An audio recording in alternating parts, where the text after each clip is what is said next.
If you want to understand how prices and values are moving in the housing market, it starts in the middle. Why the middle? Because the middle of the market tends to be more useful due to its consistency, as it is less affected by outliers that tend to move the market higher when using an average. For example, back in 2009, as home prices were dropping, the Golden Eagle Plantation neighborhood in northeast Tallahassee was reporting an average home price that was 24% higher than the previous year, yet it was clear that prices were still dropping. It turns out that the largest home in the neighborhood sold for roughly 5 times the average price, thus the average was skewed much higher. The median, however, hardly budged. The median home is the one in the middle. When you line up all the homes that have been sold and arrange them in the order of what you are measuring.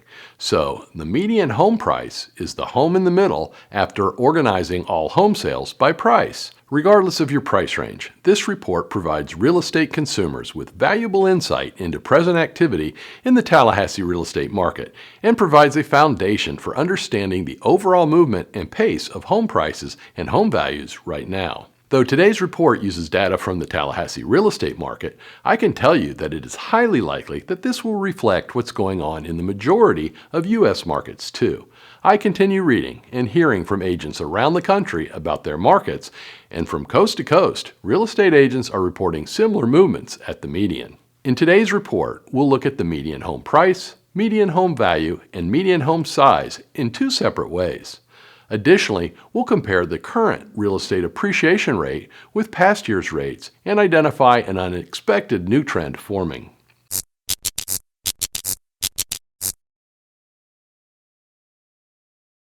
Home affordability will become the hottest topic related to the economy and specifically the real estate market.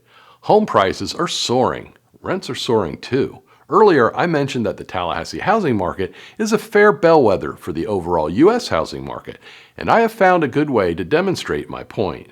I was curious to see how Tallahassee's home price growth compared with that of the U.S. overall, and the results were interesting. Our first graph clearly supports this point of view. Over the past 31 years, the median home price in the U.S. has risen 4.03% annually, while the median price of homes in Tallahassee over the same period has risen 4.00% annually. I would say that's pretty darn close to identical. Tallahassee usually has a bit of a lag in the results when compared to the U.S. For example, the median U.S. home price peaked in 2006, whereas the median home price in Tallahassee peaked a little later in 2007. I think the heat down here makes us a little slower to respond. Overall, the median home price in the U.S. fell further than did the median price in Tallahassee, and I believe that's why we've seen the bounce back from the bottom to be stronger in the U.S. overall at 6.32% than in Tallahassee at 4.77%. Whether you are in Tallahassee and you're taking in my U.S. housing reports, or you are elsewhere taking in my Tallahassee housing reports, you should know that the information very likely matches with prices and values adjusted to nearly all U.S. housing markets. I've mentioned this fact often in my previous videos. And by the way, if you're not a subscriber, please consider clicking the thumbs up like button and subscribing now so that you get all my new content when it is fresh. When reporting on single-family homes, most real estate reports combine the sales of single-family detached homes, townhomes, and condominiums.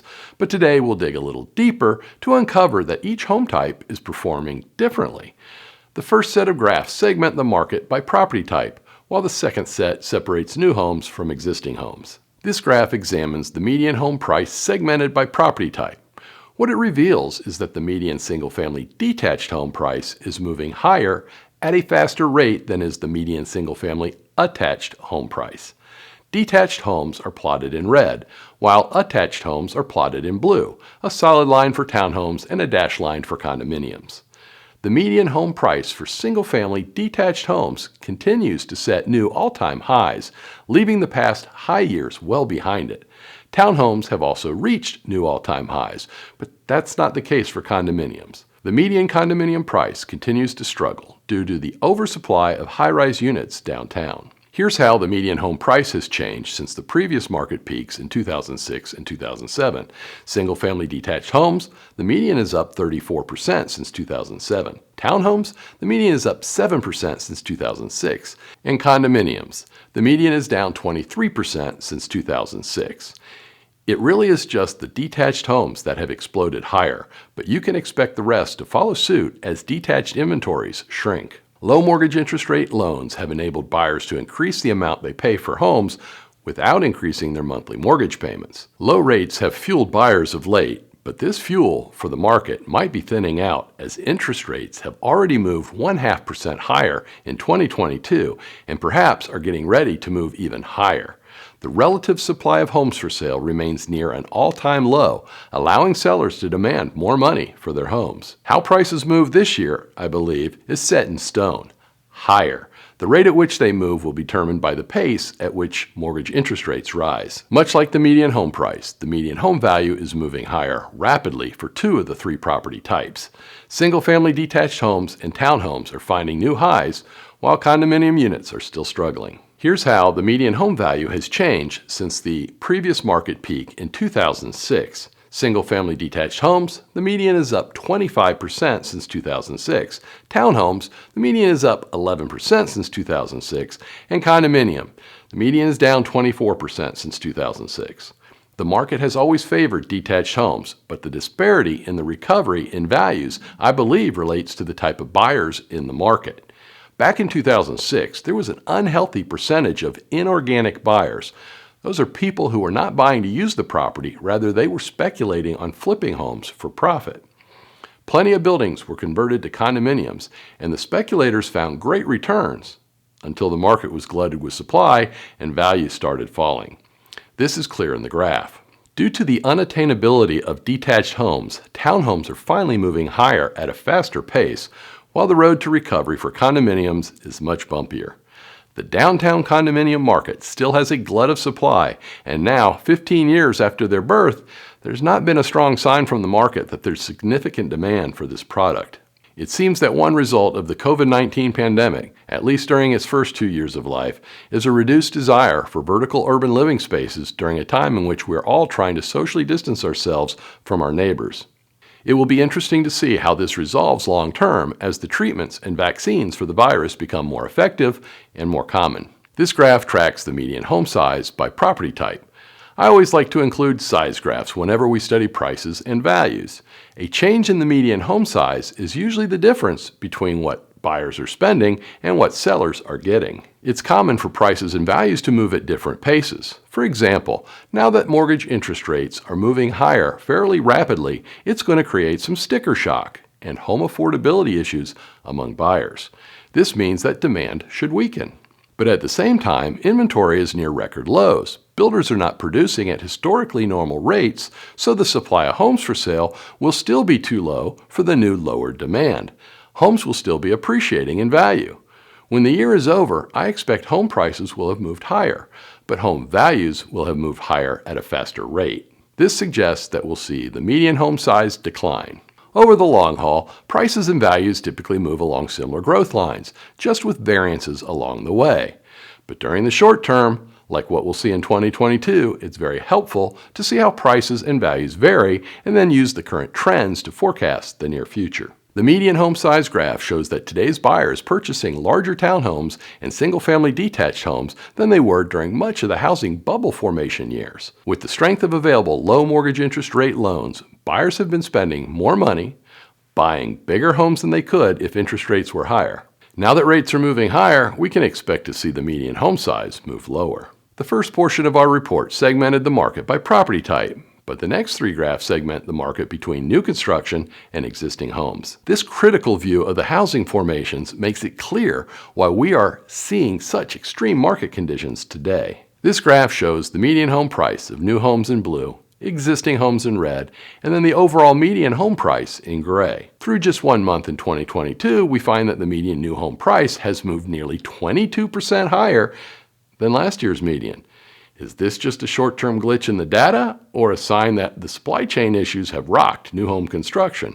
I suspect it might be a bit of the former, but a lot more of the latter. From 2013 through 2020, the median new home price only moved about 5% higher, an annual growth rate of less than 1%. But median new home price moved more than 7% last year, and if current numbers are to be believed, it means that new home prices moved 5% in an 8-year period, followed by 30% in a 2-year period. Can you see why home affordability is so threatened today? So how will this impact the resale market? Existing homes saw the median home price move 41% higher from 2013 through 2020, an annual growth rate of more than 5%. But resale prices slowed to 7% growth last year and are currently showing a 1% decline through January.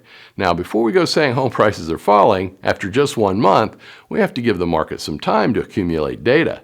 There are almost always a month or two of every year where the median price falls during 1 month, even during an epic move higher.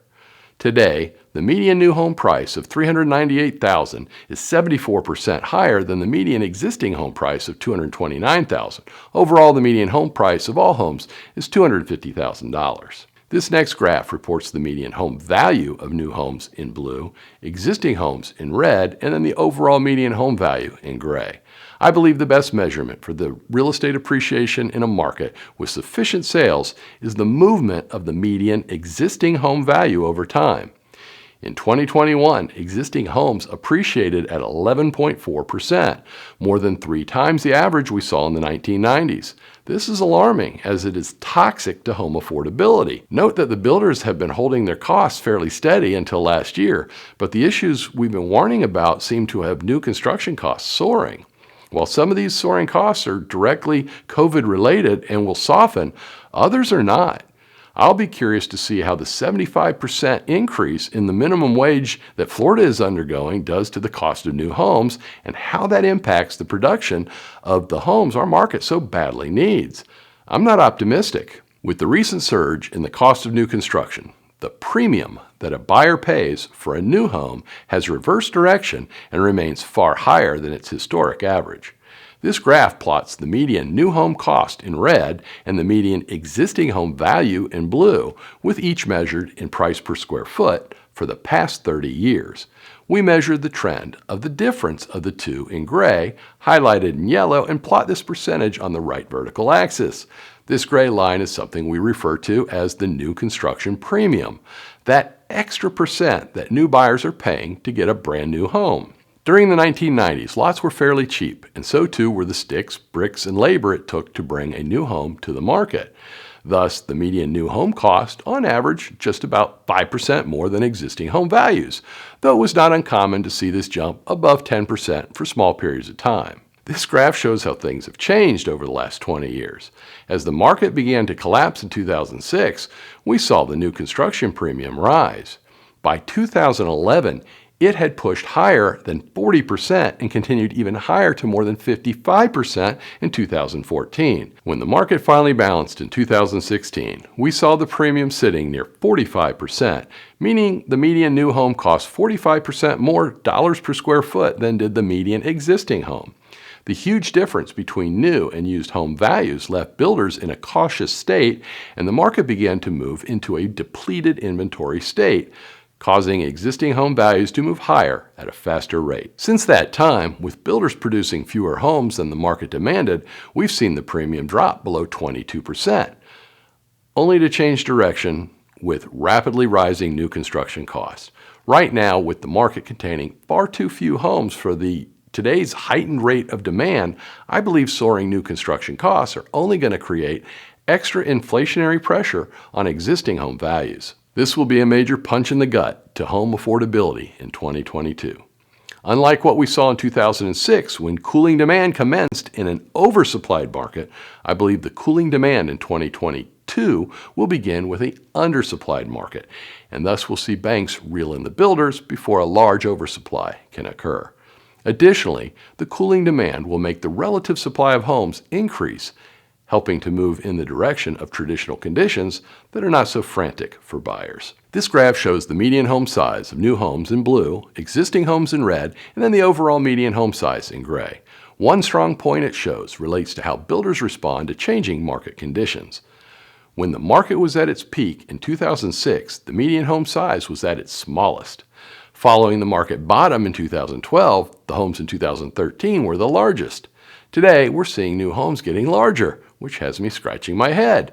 Perhaps it's related to low mortgage interest rates that allowed them to sell homes at even higher prices. Typically, when builders are struggling, they deliver more square feet for the money. And the opposite is true when times are good. The home you get for the dollar is smaller.